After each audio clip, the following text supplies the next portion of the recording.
I'm going to give my thoughts on the Ultimate Warrior, one of my favorite wrestlers ever.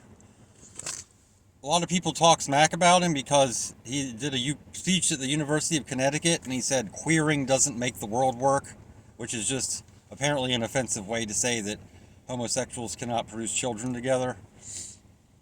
He was a little rough around the edges, and him demanding money, well, with Hulk Hogan can't wrestle himself.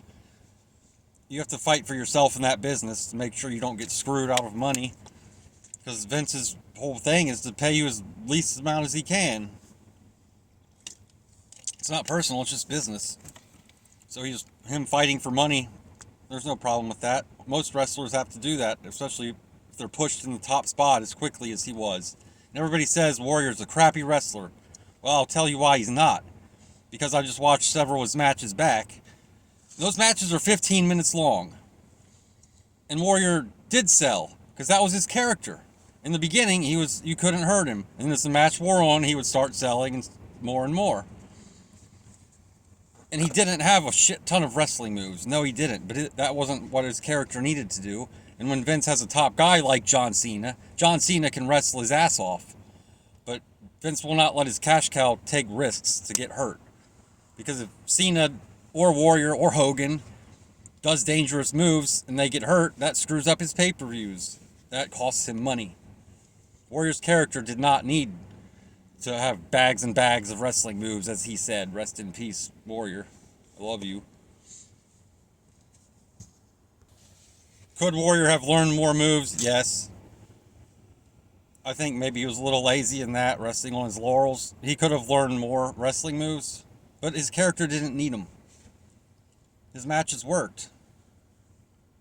Yeah, he did get blown up, but he could go 15 minutes. People saying, oh, he just ran to the ring and squashed everybody. That's not the case. Go back and watch his matches.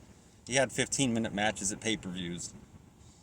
I don't know why everybody just hates Warrior, because he said some controversial things. He was a very smart guy.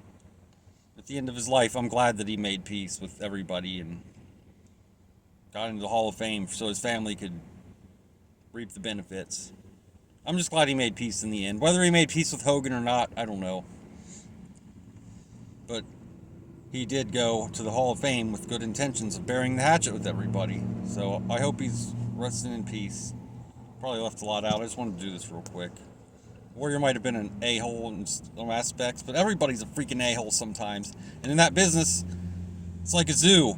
Everyone's trying to backstab and politic everybody. So when he was like 30 years old at the time, he did what he had to do. And most wrestlers hate him because he didn't love the business. He wanted to get in and make his money and go do other things with his life. So that's my thoughts on the Ultimate Warrior. I hope everybody has a good day.